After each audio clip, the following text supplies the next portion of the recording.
하나님 말씀 같이 보겠습니다. 하나님 말씀은 마가복음 3장 1절에서부터 6절 말씀, 신약성경 56쪽에 있습니다. 한 절씩 교독하겠습니다. 예수께서 다시 회당에 들어가시니 한쪽 손 마른 사람이 거기 있는지라. 사람들이 예수를 고발하여 당신의 그 사람을 붙이시는가 지지하고 있더니 예수께서 손 마른 사람에게 이르시되 한가운데에 일어서라 하시고 그들에게 이르시되 안식일에 손을 향하는 것과 닭을 하는 것, 생명을 구하는 것과 죽이는 것 어느 것이 옳으냐 하시니 그들이 잠잠하거늘 그들의 마음이 완악함을 탄식하사 노하심으로 그들을 둘러보시고 그 사람에게 이르시되 내 손을 내밀라 하시니 내밀매 그 손이 회복되었더라. 바리새인들이 나가서 헤롯당과 함께 어떻게 하여 예수를 죽일까 의논합니다. 아멘. 오늘 이 시간 같이 한번 인사를 나누겠는데요. 오늘 인사는 손을 꼭 잡는 게 1차적인 거예요. 손을 꼭 붙잡고는 이제 어떤 말씀을 나누냐 하면 힘을 내십시오. 주님이 당신을 지켜주고 계십니다. 그것을 전해주시기 바랍니다. 손을 꼭 붙잡고 말씀해 주셔야 돼요. 성인이와 정인이도.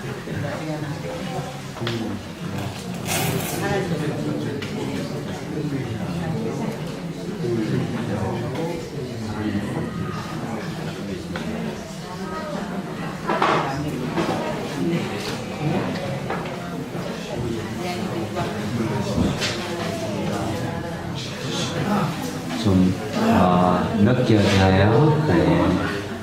우리 그 인사님처럼 저렇게 움직이면서 인사하는 게 진짜 멋있어요. 네. 저런 거 있으면 우리가 위로를 받잖아요. 그렇죠. 저는 오늘 그 마가복음 3장 1절에서부터 6절 말씀을 보았는데요. 실제로 제가 이 말씀을 옛날에 한번 전하면서 실수한 적이 있습니다. 선교지에서였는데요. 선교지에서 이 말씀을 전하는데, 전 이 말씀을 좀 재미있게 전할 거라고. 아이들이 좀 있었거든요. 그래서 아이들이 있었기 때문에, 저도 옛날에 아이들 사역을 좀 할 때는 굉장히 액티브하게 막 모션도 넣고 하면서, 지금은 그렇게 전혀 안 보이지만, 액티브하게 막 움직이면서 설교를 했더랬어요. 그러면서 제가 손 마른 자에 대해서 설교를 하는데, 말 그대로 손 마른 자에 대해서 존중함과 그리고 그 사람에 대한 귀한 마음을 가지지 못하고, 곧 다른 말로 말한다면 예수님의 마음으로 손 마른 자를 대하거나 전하지 못하고 그냥 내 입장에서 잘 재밌게 들으라고 이 말씀을 막 전하는데, 손 마른 자가 어떻고 하면서 막 비유를 하면서 이야기하는데, 그 군중 가운데 한 사람이 손 마른 자가 있었던 거예요. 그걸 딱 느끼고 나서 내가 지금 뭘 하는 거지? 굉장히 그래서 이 말씀을 하고 나서는, 이 말씀을 전하고 나서는 절대 말씀을 희화화해서는 안 되겠다. 그냥 다른 사람들이 재밌으라고 이야기를 적당히 재미있게 꾸며가면서 오버해서는 안 되겠다라고 하는 큰 교훈을 얻은 것이 이 말씀이에요.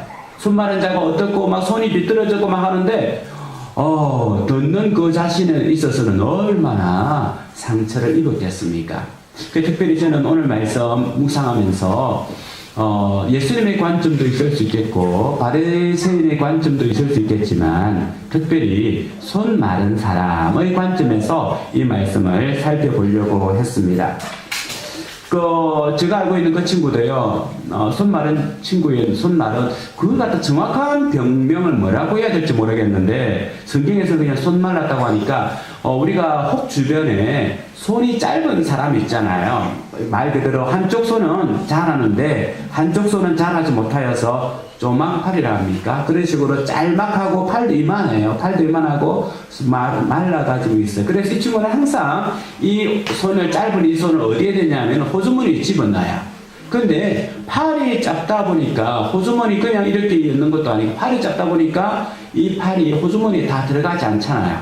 그래서 이 친구는 항상 어떻게 했냐면 어깨가 구부정하게 숙여져 있었어요. 그렇게 호주머니 이렇게 엮고는 항상 이렇게 다녔는데, 지금도 저는 그 친구가 얼마나 다른 사람들과 생활할 때에 불편할까, 그죠? 다른 사람들과 생활할 때 얼마나 부끄럽고 안타까운 마음을 가지고 살아갈까라고 하는 것이 있습니다. 지금 이 시대는 그래도 장애를 가진 사람을 특별하게 막 그렇게 멸시하는 부분들은 많이 없죠. 그래도 우리가 한 40년, 50년 전에는 장애를 가진 사람을 굉장히 멸시하는 풍토가 많았습니다. 부족한 사람이라고 하기보다는 벽이 떨어진다라고 할 만큼이나 그렇게 장애를 가진 사람에 대해서 가볍게 여기고 무시하는 풍토가 많았습니다. 우리 가운데도 역시 몸이 불편한 분들이 있을 거고요. 그런데 우리 예수님 시대 때는 이것보다 훨씬 더했습니다. 우리가 잘 알고 있는 요한복음 9장에 보면 앞을 못 보는 사람이 있죠. 앞을 못 보는 사람이 길가에서 구걸하고 있을 때에 예수님의 제자들이 예수님에게 묻습니다. 예수님, 저 앞을 보지 못하는 저 사람은 누구의 죄 때문에 그렇게 된 겁니까? 자기 부모의 죄 때문에 그렇게 된 겁니까? 아니면 자기 자신의 죄 때문에 그렇게 된 겁니까? 곧 예수님 시대 때는 장애를 가진다고 하는 것은 직접적으로 죄와 관계되고 하나님이 저주하고 벌을 줬다라고 하는 생각을 가지고 있었어요. 그렇기 때문에 이 사람들은 항상 다른 사람들에게만 수치스러운 것이 아니라 하나님 앞에서도 수치스러웠고 하나님 앞에 마음대로 나갈 수 없는 사람들이었습니다. 종교적으로, 사회적으로 수치심을 가지고 살아가는 사람들이었죠. 어느 날 예수님께서 다시금 회당에 들어오십니다. 앞에 있는 미리 싹 지지난주 우리가 안식일 날 미리 이삭을 짜는 말씀을 보았는데요. 같은 날은 아니에요. 같은 날은 아닌데 바로 이어져 있는 이유는 안식일에 일어난 바리새인들과의 논쟁이 같기 때문에 이렇게 붙여서 같은 맥락에서 보라라고 하는 말씀이에요. 그래서 2장 마지막에 나오는 예수님의 제자들이 밀밭을 지나면서 미리 싹을 잘라 먹은 것과 그러면서 그곳에 있는 바리새인들이 막 뭐라 했죠. 오늘 예수님께서 회당에 들어가셨다라고 하는 것은 가브나움에 있는 회당에 들어가셨어요. 그게 아마 사람들은 이제 예수님께서는 이 사역은 거의 중반기쯤 됐거든요. 그러니까 예수님 인기는 굉장히 높았고 병을 고치는 사람인 것뿐만 아니라 불쌍히 여기는 사랑이 많은 사람으로서 인정이 됐기 때문에 회당에 들어가면 손 마른 사람이 있는데 오늘 또 저 사람에게 기적을 행하는가 두고 보자라고 하는 것이 관점이었습니다. 그래서 예수님께서 회당에 들어가실 때에 한쪽 손 마른 사람이 있는데 오늘 말씀의 2절에 보면 사람들이 예수를 고발하려 하여 안식일에 그 사람을 고치는가 주시하거늘 안식일에도 저 사람이 병을 고치는지 고치면 어떻게 하겠다는 거예요? 율법을 어겼으니까 고발을 하겠다는 겁니다. 우리는 단순히 여기서 율법을 어기는 것이 작은 문제인 것 같지만 이스라엘의 랍비로서 율법을 어긴다고 하는 것은 하나님과 배척이 되는 거예요. 그러면 하나님과 배척이 되면 그 사람이 전하는 모든 말은 아무런 권위를 가지고 있지 못합니다. 그렇기 때문에 예수님이 고발된다면 예수님께서 하신 말씀과 이 이후에 해야 될 모든 말과 행동들은 제약을 가질 수밖에 없는 그런 상황이었죠. 아마 제자들은 이 분위기를 알았을 겁니다. 그래서 예수님 옆에 따라다니는 충직한 제자였다면 이렇게 말하지 않았을까요? 예수님, 지금 분위기가 심상치 않습니다. 혹시 예수님, 이 회당 가운데 있는 손 마른 사람이 있는데 그 사람 오늘 또 고칠 건 아니죠. 만약 예수님께서 그 사람을 고치려고 생각했다면 엄두도 내지 마십시오. 만약 그 사람을 고쳤다가는 당장 예수님에게 무슨 일이 벌어질지 모르니까 오늘은 그냥 잠잠히 참으시고 내가 그 사람에게 갔어. 내일 우리가 어디 있을 테니까 그곳이 오라라고 내가 조용히 초청하겠습니다. 그러니까 지금 모든 사람들이 지켜보는 가운데 예수로 가는 분이 주일날, 안식일날 병을 고치는 저 일을 하는가 보자라고 하는 눈을 부르켜고 지켜본 이 상황 가운데서는 예수님 절대 하지 마십시오. 아마 제자들은 그렇게 말하고 싶었을 겁니다. 그런데 예수님이 제자들의 말을 들을 예수님이 아니죠. 그죠? 그런데 설마 했던 그 일이 벌어졌습니다. 예수님께서 들어가셔서 손 마른 그 사람을 보고는 그 가에 쭈그러지지 말고 가운데로 걸어가라 라고 한 거예요. 손 마른 사람을 생각해 보십시오. 장애를 가진 사람이 회당에 들어올 때에 가운데 앉았겠습니까? 앞에 앉았겠습니까? 제일 뒤에 한쪽 구석에 혹시나 다른 사람의 눈에 띌까 팔을 안쪽으로 꾹 집어넣은 가운데에 한쪽 구석에 앉아있다가 회당에서 마치고 나면 제일 먼저 빠져나갈 요량으로 한쪽 구석에 있었을 거예요. 그런데 예수님께서는 그 가운데 그 가에 그렇게 있지 말고 가운데 나와라 라고 얘기했습니다.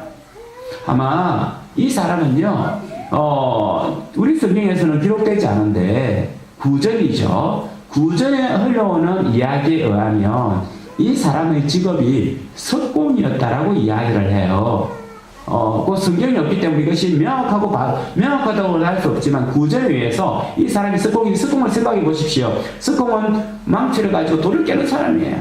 얼마 전까지는 팔뚝에 힘이 불쭉불쭉 올라서 웬만한 거 가지고 깰 수 없잖아요. 그렇게 바위를 깨면서 돌을 깨면서 작품을 만드는 사람이었는데 어느 날 이 손이 마르면서 이것을 할 수가 없고 부양할 수도 없어요. 가족을 도울 수 없는 입장에서 구석에 있으니까 얼마나 마음이 힘들고 그랬겠습니까? 근데 예수님께서 가운데로 가라, 가운데로 걸어가라 라고 했을 때 제자들은요 당황했을 겁니다. 이건 아닌데, 이렇게 해서는 안 되는데 당황했을 거예요. 뿐만 아니라 고발하려고 하는 사람들의 표정은 어땠을까요? 그럼 그렇지 하면서 완전 인상을 찡그리면서 미간을 찌푸리면서 그럼 그렇지, 이 안식일 날, 이 거룩한 날에 어떻게 또 저런 일을 할 수가 있어? 어떻게 하나님이 하지 말라고 한 일을 할 수가 있어? 인상을 막 찌그리면서 쳐다봤을 겁니다. 이 상황 가운데에서 손 마른 사람은요 자리를 피하고 싶지 않았을까요? 그의 상처가 드러나는 것에 대해서 얼마나 힘들었겠습니까? 우리 모두는요 숨기고 싶은 게 있습니다. 그렇지 않습니까? 우리가 웃고 있더라도 울고 있는 마음이 있고요. 70년 80년 살아도 남에게 말하기 싫은 숨기고 싶은 부분이 있습니다. 저에게도 숨기고 싶은 부분이 뭐냐라고 하면 저는 사실은 저희 가정 배경에 대해서 잘 말하지 않아요. 저희 자존심이 세서 그럴 수도 있겠지만 그렇게 저희 가정을 막 자랑스럽게 그렇다고 해가지고 뭐 이러고 저러고 그런 가정은 아니지만 내 마음을 흡족하게 하고 또 나를 보호할 만한 가정이 아니었기 때문에 가정에 대해서 이야기를 잘하지 않고 뭐 잘 오픈하지 않아요. 우리 여기 계신 성도님들께서도 남에게 말하지 못하는 드러내고 싶지 않은 상처, 드러내고 싶지 않은 환경, 드러내고 싶지 않은 자기만 가지고 있는 부분 있잖아요. 그런데 이것을 언제 드러낼 수 있습니까? 안 드러내고 싶은데 언제 드러낼 수 있냐면 치료받을 때나 드러낼 수 있는 거죠. 그죠? 이것을 누군가가 치료해 준다라고 하면 이 부분을 드러낼 수가 있지만 치료하지 않는 사람들 앞에 구경거리로 내놓고 싶은 마음은 없었을 거예요. 그런데 이 손 마른 사람, 손을 호주머니에 어쩌면 깊이 아니면 가슴 속 깊이 숨기고 있던 이걸 빼내라고 하는 거예요. 빼내라고 할 때에 이 마른 손을 빼내라고 할 때에 이건 다른 사람 앞에서 치욕을 느끼는 거죠. 강한 수치심을 느낄 겁니다. 아마 내 같으면 그냥 집에 갔을 거예요. 뒷문 열고 한번 하고 나서 그냥 모른 척 휑 집에 가버렸을 거예요. 어떤 사람은요 저보다 좀 더 성격이 나쁜 사람들은 일어나서 고함을 안 질렀겠어요. 뭐 하는 거냐고, 지금.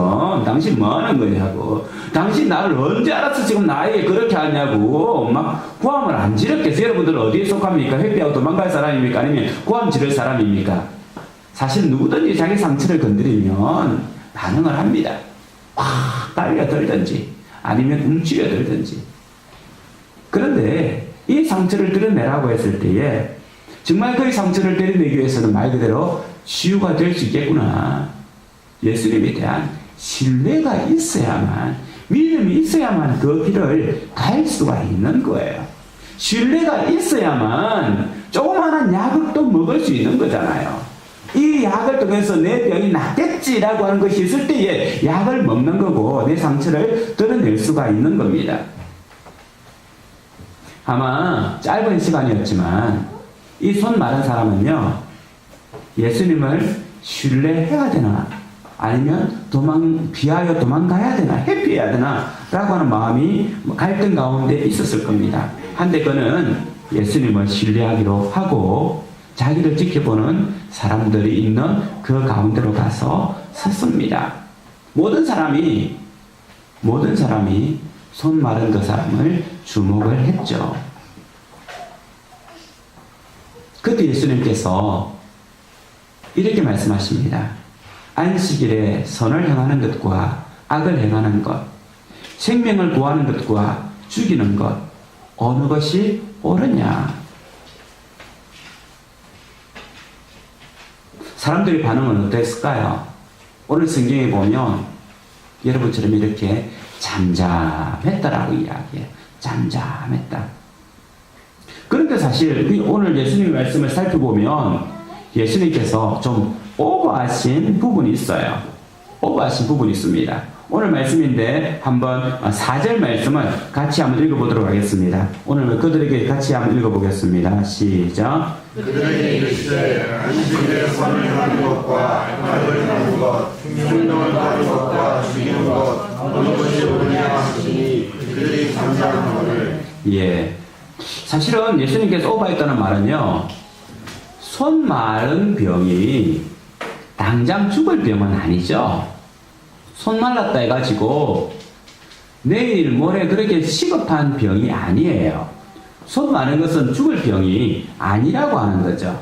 그런데 예수님께서는 뭐라고 이야기하냐면 생명을 구하는 것과 죽이는 것, 곧 내가 손 마른 사람을 치료하면 살리는 것이고 손 마른 사람을 치료하지 않으면 죽이는 것이다 라고 말하고 있는 겁니다. 예수님께서 하신 말씀은 뭘까요? 단순히 드러나는 팔의 문제가 아니라는 거죠. 단순히 드러나는 팔 마른 문제가 아니라 이것에는 더 깊은 의미가 있다라고 하는 것을 우리에게 말씀해 주고 있습니다. 조금 전에 말했던 것처럼 예수님께서 손 마른 사람을 찾아가서 제자들에게 이야기해서 우리 내일 일찍 일어니까 내일 그곳에서 만나자고 하자라고 해도 그곳에 가서 만나서 병을 고칠 수 있는데 굳이 충돌을 피하지 하고 바리새인들과의 충돌을 피하지 않고 많은 사람들이 보는 것 앞에서 이렇게 한 이유는 단순히 팔의 문제가 아니라 팔과 함께하는 생명의 문제가 있다고 하는 것을 예수님께서는 말씀해 주고 있습니다. 한데 바리새인들은 이것을 팔의 문제로 본 거예요. 제자들도 팔의 문제로 봤습니다. 우리도 이 말씀을 볼 때에 팔의 문제로 보고 있습니다. 하지만 예수님은 팔의 문제로 보는 것이 아니라 영혼의 문제로 보고 있습니다. 우리가 가지고 있는 상처들, 우리는 조금 전에 제가 말했던 것처럼 저는 어린 때의 가정 환경의 사회적인 면으로 볼 수 있습니다. 여러분들이 앓고 있는 질병이 있습니까? 그 질병은 의과적인 문제로 말할 수가 있습니다. 또는 여러분들이 집에서 가지는 여러 가지 갈등의 문제가 있습니까? 집안 문제로 생각할 수가 있습니다. 내 아이에게 있어서 남에게 말하지 못하는 어떤 질병과 아픔이 있습니까? 내 개인의 문제라고 생각할 수 있습니다. 하지만 우리 예수님께서는 이것을 가정 환경의 문제라든지 사회적 문제라든지 또는 정치적 문제라든지 이런 여러 가지 문제로 보지 아니하고 이 문제의 근원에 있는 영적인 문제, 죽느냐 사느냐 영적인 문제로 바라보고 계신다는 겁니다. 사랑하는 성도 여러분, 우리가 아픈 것은 단순히 몸의 문제가 아니라 영적인 문제예요. 가정에서 가지는 어려움의 문제들, 직장에서 가지는 문제들, 이것은 그냥 직장 문제가 아니에요. 이 직장 문제 때문에 나 영적인 부분이 억압을 당하고 아픔을 당하는 것을 경험하지 않습니까? 영적인 문제라고 하는 겁니다. 우리 예수님께서는 안식일 날 꼭 이 일을 해야만 하는 이유가 있었습니다. 충돌을 하더라도 부딪히더라도 하는 이유가 있었습니다. 그것은 우리가 지난주에 보았던 말씀처럼 안식일의 참된 의미를 통하여 자유와 구원과 새로운 창조가 이 안식일에 일어난다고 하는 것을 말씀해 드리고 싶었던 거죠. 치료의 문제가 팔의 문제가 아니라 구원의 문제요, 자유의 문제라고 하는 것. 그리고 하나님께서 회복시켜서 새로운 창조를 해가는 것이 바로 이 안식일 주일이라는 겁니다. 생각하신 거예요, 여러분. 우리 상처가 치료받는 것이 바로 이 주일이고, 우리 가정의 문제에 있어서 문제 해결의 키워드를 가지는 것이 이 주일이고, 직장에 있어서 힘이 없어서 쓰러진 우리가 다시금 힘을 받고 회복할 수 있는 이런 기운을 얻고 동력을 얻는 것이 바로 이 주일, 안식이라는 거예요. 그래서 안식일은 곧 이 시대의 주일을 말한다면 이것은 예수님께서 말하는 자유의 날이고 구원의 날이고 회복의 날, 그래서 우리 하나님께서 우리를 새롭게 빚어가시는 새로운 창조의 날이라고 하는 겁니다. 그래서 우리 예수님께서는 이 안식일에 이 일을 하는 것이 충돌을 일으킨다 할지라도 포기하지 못하고 예수님께서는 고집스럽게 이 일을 진행하고 있는 겁니다. 사람들은 대신 잠잠했습니다. 말하지 않았습니다. 대답이 없었습니다. 생명을 살리는 것이 중요합니다. 선을 행하는 것이 중요합니다. 회복하는 것이 중요합니다. 팔이 나는 것이 중요합니다. 라고 답을 해야 됨에도 불구하고 그들은 말하지 않았습니다. 그에 대해서 예수님께서는 뭐라고 이야기하냐면 이들의 마음이 완악하다라고 이야기해요. 이들의 마음이 완악함으로 단식, 한탄한다는 거, 한탄. 너희들의 마음이 어떻게 그렇게 완악하냐? 너희들의 마음이 어떻게 그렇게 완고하냐? 주님께서는 한탄한다는 거예요. 한탄한다, 탄식한다 라고 말씀하고 있습니다. 우리가 성경 이 말씀을 볼 때 어떤 장면이 떠오르냐 하면 노아 시대를 우리가 생각을 할 수가 있습니다. 한번 성경 찾아보겠습니다. 창세기 6장 5절 같이 읽어보겠습니다. 시작. 여호와께서 사람의 죄악이 세상에 가득함과 그의 마음으로 생각하는 모든 계획이 항상 악할 뿐임을 보시고 땅 위에 사람 지으셨음을 한탄하사 마음에 근심하시고. 사람들이요, 세상 가운데 죄악이 가득하고 그들의 마음에 계획하는 모든 것이 악하였다라고, 그들이 계획하는 모든 것이 악하였어. 하나님의 반응은 뭡니까? 한탄했다. 사람 지으신 것에 대해서 한탄했다. 후회했다라고 말씀하고 있어요. 곧 안타까워하시는 하나님의 모습입니다. 사람들이 어떻게 이렇게 완악할 수가 있어? 어떻게 이렇게 완고할 수가 있어? 그들이 생각하는 모든 것이 다 죄악이구나. 어떻게 하면 생각하는 모든 것이 다 죄악일 수 있습니까? 우리 성도님들 생각하는 것마다 다 죄악이진 않잖아요. 손녀를 바라볼 때에 그 마음이 죄악이 아니죠. 얼마나 그 행복하고 즐거운 마음으로 손녀를 바라봅니까? 내 자녀는 그렇게 안 쳐다봐도. 그죠? 근데 그냥 그 손녀를 바라볼 때마다 방긋방긋 그냥 웃음이 나와요. 얼마나 좋은 마음이 드는데. 그런데 성경에서는 뭐라 해요? 이건 마저라도 완악하다라고 하고 있습니다. 악하다. 무슨 말이에요? 하나님과 떠난 모든 것은 다 악하다는 거예요. 아무리 아름다운 꽃을 보고 아무리 아름다운 환경을 봐도 이것이 아름다운 이유는 하나님으로부터 핀 꽃이요, 하나님께서 만드신 자연과 환경이라고 하는 찬양에 놓을 때 하나님께서는 그것이 아름답지만, 아무리 아름다운 꽃을 보고 자연 환경을 보면서도 하나님을 기억하지 못한다면 그 아름다움은 아름다움이 아니라는 거예요. 그래서 노아 시대 때의 사람들이 하나님을 생각하지 않는 모든 행동을 했기 때문에 그렇습니다. 그런데 8절에 보면 노아는 하나님께 은혜를 입었더라. 그 완악한 세대 가운데에서도 은혜를 입는 사람이 있다는 거죠. 왜 이들에 대해서 완악하다고 했을까요? 로마서 한번 말씀을 찾아가 보겠습니다. 로마서 1장 28절 말씀을 누군가 찾아서 읽어주시면 좋겠습니다. 로마서 1장 28절 신약성경 239쪽에 있습니다. 또한 그들이 마음에 하나님 두기를 싫어하매 하나님께서 그들을 그 상실한 마음대로 내버려 두사 합당하지 못한 일을 하게 하셨으니 예, 그들이 마음에 하나님 두기를 싫어하네. 조금 전에 말했던 것처럼 노아 시대 때 있던 사람들이 그 마음에 하나님 두기를 싫어했다는 거예요. 그래서 하나님께서는 상실한 마음대로 하나님을 잃어버린 마음대로 내버려 뒀더니만 29절부터 나오는 것은 온갖 죄악들입니다. 불의, 추악, 탐욕, 악의, 시기, 살인, 분쟁, 사기, 수근수근거림, 비방, 하나님 미워함, 능욕, 교만, 자랑, 모든 악을 도모하고 부모를 거역하고 하나님을 떠나서는 이런 악밖에 나오지 않으니 조금 전에 보았던 창세기 6장 5절에 그 세상이 악으로 충만했다는 거예요. 그 다른 말로 말한다면 그들은 하나님 두기를 싫어하고 자기 원하는 대로 살았다는 겁니다. 어린이 동화책 중에 제목이 나대로라고 하는 동화책이 있어요. 사람 이름이에요. 초등학생 이름이 나대로. 다른 사람은 너는 이렇게 살고 너는 저렇게 살고 너는 저렇게 살더라도 나는 나대로 살겠다. 나는 내가 원하는 대로 살겠다. 그것이 뭐냐면 나대로예요. 실제로 이것은 이 시대의 정신이죠.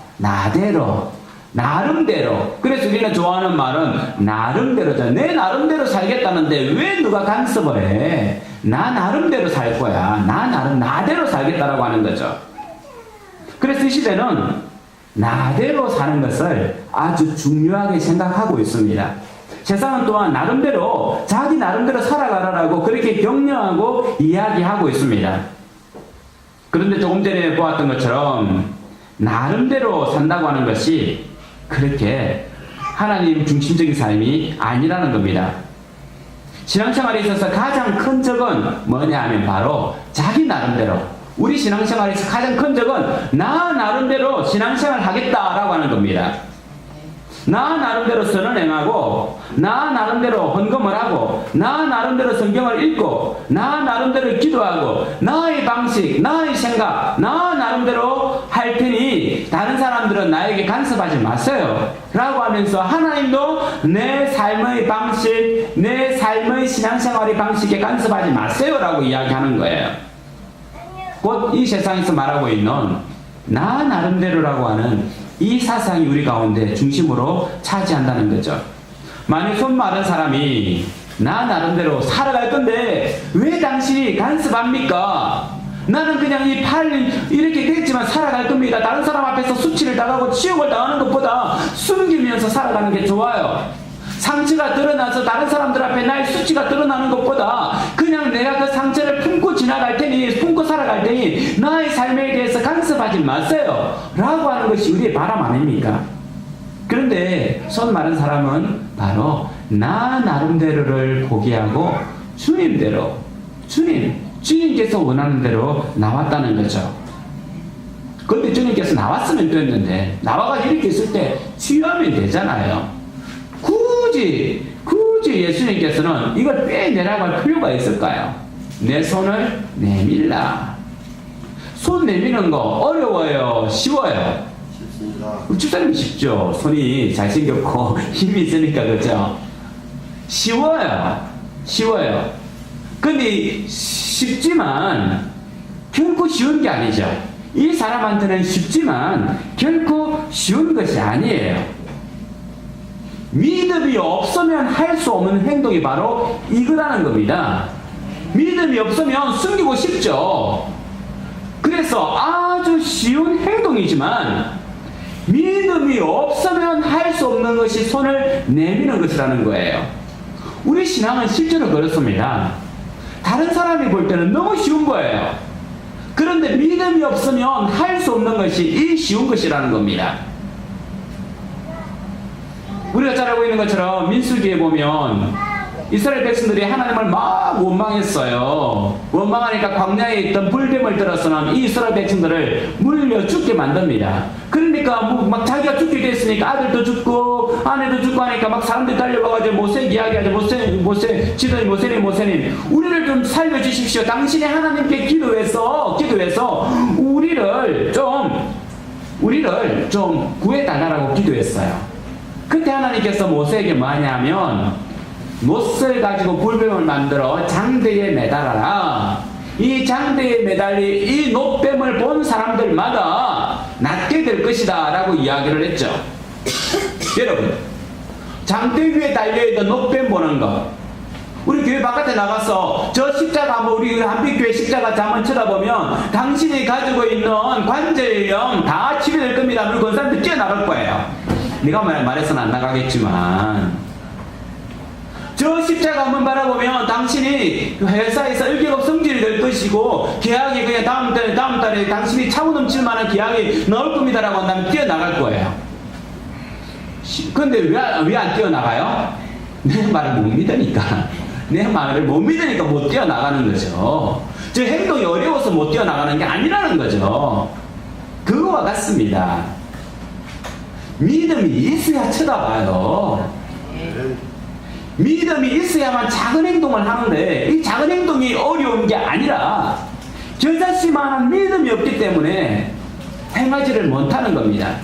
만일 이 손 많은 사람이 가지고 있는 이 손을 빼놓지 못하는 이유는 손을 빼는 행동이 어렵거나 고통이 심해서가 아니라 이 빼는 데 있어서 믿음이 없기 때문에 예수 그리스도를 믿는 믿음이 없기 때문에 이 일을 못해 나간다는 겁니다. 행위는 작아 보이지만 믿음이 없으면 못하는 것이 바로 신앙생활입니다. 아침 10시, 11시에 일어나가지고 교회 나오는 것 쉬운 행동이잖아요. 어려워요. 10시. 그래서 우리 11시 하지 않습니까? 10시 어려우니까 11시 하지 않습니까? 그렇게 하잖아요. 지각하더라도 말하지 않잖아요.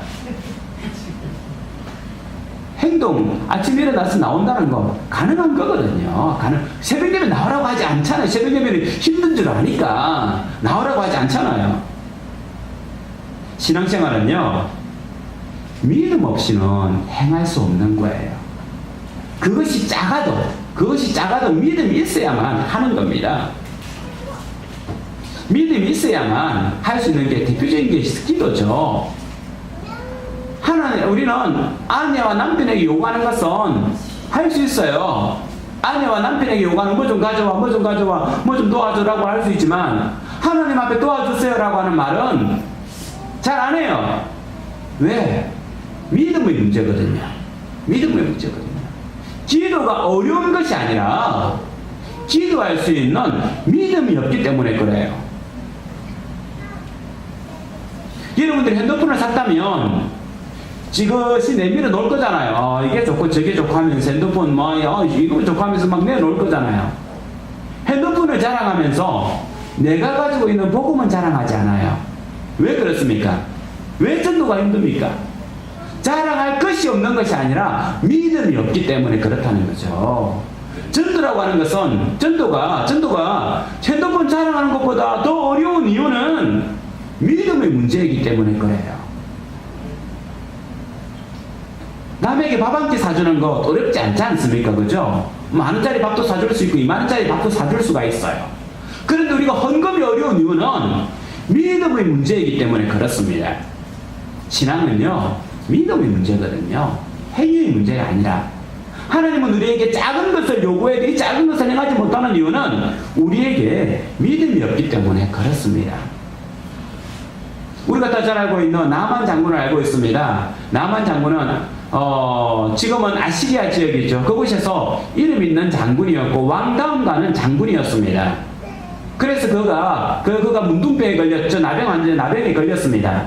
그때 저 이스라엘 땅에 병을 고치는 선지자가 있다는 말을 듣고는 갔죠. 엘리사를 만납니다. 엘리사가 요구한 게 뭡니까? 문을 열고 나와서 푹 엎드려지지 않고 그냥 가서 가서 뭐라고 하냐면 가다가 요단강에 가서 몸 7번을 씻고 가십시오. 그러면 낫게 될 것입니다. 살이 회복이 될 것입니다. 잘 기억해야 될 것은 살이 회복될 것입니다. 라고 이야기하고 있어요. 회복될 것이다.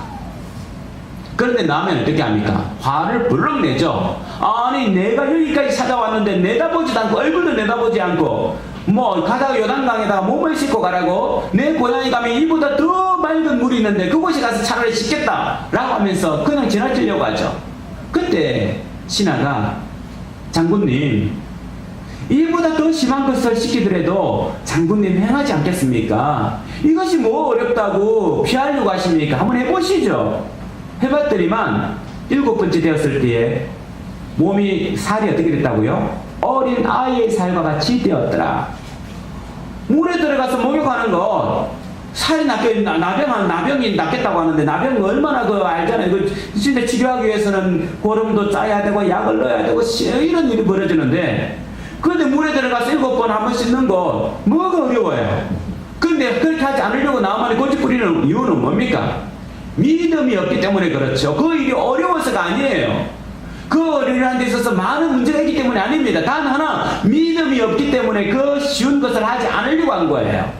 한데 믿음이 있든지 없든지 상관없이 그 말에 순종했더니만 그 다음에 어떻게 생깁니까? 믿음이 생기죠. 그리고 돌아와서는 어떻게 이야기합니까? 이야 내가 당신이 섬기는 그 하나님만 섬기겠다. 이곳에 있는 흙을 좀 가져가서 우리가 해야 되겠다 하면서 없던 믿음이 순종하니까 생긴 거예요.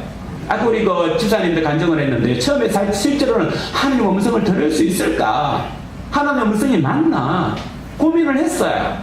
그런데 순종하고 하다가 보니까 이건 내 음성이 아니라 하나님의 음성이고 하나님께서 함께 하신다라고 하는 것을 느끼는 거예요. 누구든지 하나님을 믿기 때문에 행하는 것이 아니라 하나님의 말씀이기 때문에 조그마한 깨달을만한 믿음으로 그것을 행하고 보니까 하나님께서 우리에게 그 다음에는 큰 믿음을 준비해 주셨다는 거죠. 하나님께서는 이에게 손을 내미라 라고 이야기한 거예요. 손을 내미라고 하는 것은 작은 것 같지만 큰 역사가 일어나게 되는 겁니다. 우리 신앙 행위는 작은 것 같지만 큰 역사가 일어나는 거예요. 그랬더니 뭐라고 이야기합니까? 회복되었더라. 여기서 회복되었다라는 말은 이전으로 돌아가다. 나만 장군이 조금 전에 어린 아이의 살과 같이 어른 살이 아니에요. 전쟁을 하면서 얼마나 많은 칼자국이 있었을까요? 그죠? 얼마나 많은 칼자국이 있었겠습니까? 그런데 칼자국 있는 아이 없죠, 그죠? 어린 살이 되었다는 말은 뭡니까? 이 모든 상처가 다 치유됐다는 거예요. 흉터가 다 치유됐다는 겁니다. 하나님은 새 창조로 돌아갔다는 거예요. 새로운 창조. 안식일은 새로운 창조가 바로 여기에 있는 회복되는데 어디로 회복되느냐? 처음은 가장 완전하고 완벽했던 부분으로 돌아간다는 겁니다. 그리고 또 여기서 회복이라고 할 때는 하나님의 나라를 회복할 때 하나님의 주권이 선포되어서 하나님의 하나님 되심을 선포하는 그 순간을 회복되었다라고 이야기를 해요. 곧 이 사람이 회복되었더라라고 하는 것은 팔만 회복된 것이 아니라 하나님 나라의 주권이 회복되었다고 하는 것은 그에게 온전한 믿음이 생겼다는 겁니다. 안식일은 이렇게 구원이 일어나는 거예요. 안식일은 그리스도 안에서 참 자유, 예수 그리스도께서 주시는 참 자유를 누리는 것이 바로 이 날이라는 겁니다. 그래서 팔을 내밀었는데 그에게 단순한 수치심이 있었지만 팔을 내밀었는데 자유를 얻었고 구원을 얻었고 회복을 얻은 겁니다. 그러니까 우리 주님께서 이 안식일에 중독을 하지 않고 그냥 지나갈 수가 없었던 거죠. 이렇게 해서 우리 성경은 마무리하고 있습니다. 그런데 마지막 한 군데 더 말씀을 살펴보려고 합니다. 마태복음에서는 이 말씀을 어떻게 기록하고 있을까요? 마태복음 12장 말씀을 찾아보겠습니다. 12장 말씀에 보면 이것과 똑같은 사건을 기록하고 있습니다. 9절에서부터 똑같은 성경 이야기를 마가복음과 똑같이 이야기를 하고 있는데 제가 보려고 하는 것은 17절과 19절 그리고 20절인데 마지막 20절만 같이 읽어보도록 하겠습니다. 시작. 상한 갈대를 꺾지 아니하며 꺼져가는 심지를 끄지 아니하시기를 심판하여 이길 때까지 하리니. 이게 무슨 말이냐면 이 앞에 있는 손 마른 사람의 사건을 마태가 기록한 뒤에 해석을 한 거예요. 이게 무슨 의미가 있는지 해석을 했는데, 해석하면서 어떤 성경을 가져왔냐 하면 이사야의 말씀을 가져왔어요. 그리고 나서 이사야의 말씀을 가지고 와서 20절 말씀으로 정리를 하는데, 우리가 잘 알고 있는 말씀이죠. 상한 갈대를 꺾지 아니하며 꺼져가는 심지를 끄지 아니하시기를 심판하여 이길 때까지 하리니. 이 말씀으로 마무리하고 있어요. 이것이 주님께서 보여주신 것이라는 거죠. 상한 갈대를 꺾지 아니하며, 우리는 그냥 쉽게 알고 있는데, 여러분 상한 갈대 늪에 가면요, 지금 제가 분당에 살았는데 율동공원이 있어요. 율동공원에 가면 지금쯤 1년생 자랐던 갈대들을 잘 잘라요. 딱 정리를 합니다. 정리를 하는 이유가 뭘까요? 내년에 또다시 갈대가 올라오게 하기 위해서 그 일을 하고 있는 거예요. 그래서 이 갈대를 잘라주지 않으면 좋은 갈대가 싱싱하게 올라오지 않기 때문에 정리를 해주는 게 맞습니다. 근데 성경에 보면 뭐라고 하냐면 상한 갈대를 꺾지 아니하며. 무슨 말입니까? 상한 갈대를 꺾지 아니하며. 예를 들면 그거예요. 이제 때가 됐으니까, 상했으니까 버려야 되겠다는 게 사람들이에요.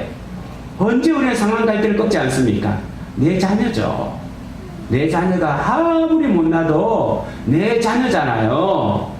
내 자녀가 공부도 못하고 속만 썩인단 말이에요. 그래서 어떤 이웃이 뭘 걱정하십니까? 저 아들 내버리고 새로, 전 나이도 젊은데 새로 아들 하나 더 넣으면 되죠 하면서, 그랬구나, 내가 그걸 몰랐구나, 네 아들 버리고 새로 아들 하나 넣어야지. 어느 나라는 아내가 있고 어느 나라는 남편이 있습니까? 그렇게 하지 않죠. 못나도 내 자식이에요. 부족해도 내 자식이고, 장애를 가지고 있어도 내 자식이에요. 어떻게 이 자식을 내버리고 새로운 갈대를 만들겠다고? 상상이 안 되는 거예요. 아, 이건 뭐예요? 하나님 우리에게 가지는 마음이라는 거예요. 너 못났어. 너 버리고 새로운 거 만들어낼래. 그렇게 하는 분이 아니라는 거예요. 손 마른 사람, 부족하고 연약하죠. 그냥 버리지 않는다는 거예요. 세상사는 갈대, 마른 갈대, 상한 갈대를 베어버리고 새로운 갈대가 나오기를 기대하고 있지만, 우리 하나님은요, 못났고 부족하고 연약해도 그냥 내 자식인 거예요. 나와 함께하기를 좋아하고, 나의 부족한 소리를 들으시고, 나의 한탄 소리를 들으시고, 나의 약한 팔을 붙잡고 있으면서 그래 어떻게 바로 이게 상한 갈대와 같은 아버지의 마음, 꺾지 않은 아버지의 마음이에요. 꺼져가는 등잔불에 불을 끄지 않는 것. 우리 어르신들은 어릴 때 등잔불을 켜놓고 잤잖아요. 저는 시골에서 등잔불 시대거든요. 켜놓고 자면요, 잘 때는 어떻게 합니까? 불을 꺼야죠. 왜 꺼요? 기름 다루는 건 다음 문제인데, 불나기 때문에 불이 나요. 그래서 이스라엘 백성들은요, 등잔에 이렇게 심지를 이렇게 해가지고 이 심지 이렇게 나와요. 그런데 이 심지 안에 있던 기름이 다 타고 나면은 이 불이 그대로 뚝 떨어져요. 뚝 떨어지면 어떻게 되겠습니까? 집이 불타요. 그래서 반드시 등잔에 있는 불을 끄고 자요. 뿐만 아니라 심지가 다 기름이 다 달하면 불을 꺼야 돼요. 안 그러면 툭 떨어지니까. 그런데 성경에 보면 뭐라고 하냐면, 꺼져가는 심지를 끄지 아니하는다. 기름이 다 돼가지고 이게 지금 떨어지려고 달락달락 해요. 그런데 끄지 않는 거예요. 왜? 끄면 죽으니까. 기다리는 거예요. 언제까지 기다립니까? 자기가 불탈 때까지 기다리는 거예요. 그 집이 불이 나더라도 그 심지를 기다리는 거예요. 이것이 주님의 마음이라는 겁니다. 무슨 말이냐면, 내가 불타더라도, 내 집이 불타더라도 너를 기다리겠다라고 하는 것이 아버지의 마음이라는 거죠. 그래서 예수님은 어떻게 하셨습니까? 결국은 자기가 하셨죠. 십자가에서 자신을 불태워서 이 구원을 완성하신 겁니다. 자신이 십자가에서 매달려 죽음으로 말미암아 새로운 창조와 구원과 자유를 우리에게 선물한 거예요. 사랑하는 성도 여러분, 우리가 가지는 작은 신앙생활 하나, 우리가 가지는 작은 신앙생활 행동 하나가 정말 가치 있는 이유는, 그것이 가치 있는 이유는 우리가 그것을 했기 때문이 아니라, 우리가 하는 신앙생활 조그마한 하는 그것에는 예수 그리스도의 피 흘림이 있고 하나님의 뜨거운 사랑이 흐르기 때문에 우리가 하는 조그마한 신앙이 하나님을 감동시키는 겁니다. 우리가 무엇을 해서 하나님을 감동시키는 것이 아니라 하나님이 그곳에 너무도 큰 사랑을 부으셨으므로 그 부으신 사랑에 대한 반응을 우리가 하고 움직이 하나님께서 감격하시는 거예요. 우리 때문에 감격하는 것이 아니라 하나님께서 하신 그 일이 있기 때문에 그것을 기반으로 하여 우리가 하는 이 행동이 하나님을 영화롭게 하는 겁니다. 사랑하는 성도 여러분, 그러므로 우리가 하는 신앙생활은 그 어떤 것이라도 가치가 있는 거예요. 믿음을 하는 그 모든 신앙생활이 하나님 앞에는 가치 있는 겁니다. 믿음 없이 하는 모든 것은 악한 세대와 같지만 믿음으로 하는 모든 행동은 이것이 주님으로부터 온 것이기 때문에 주님의 마음을 시원케 하고 주님을 영화롭게 하는 겁니다. 사랑하는 성도 여러분, 우리가 주님 앞에서 이 하나님의 사랑과 이 하나님의 희생과 전적인 사랑, 전적인 희생을 기억하면서 우리의 모든 상황 가운데 작은 믿음이라도 손을 내밀어 주님께서 주시는 그 복을 받는 우리 모두가 되기를 주님의 이름으로 축원합니다. 이 시간 같이 한번 주님의 그 손을 붙잡고 나가도록 합시다. 주님이 여기 손을 꼭 잡고 갔소서. 약하고 피곤한 이 몸을 폭풍우 흑암소 해치사 빛으로 큰 손잡고 날 인도하소서. 같이 찬양하겠는데요.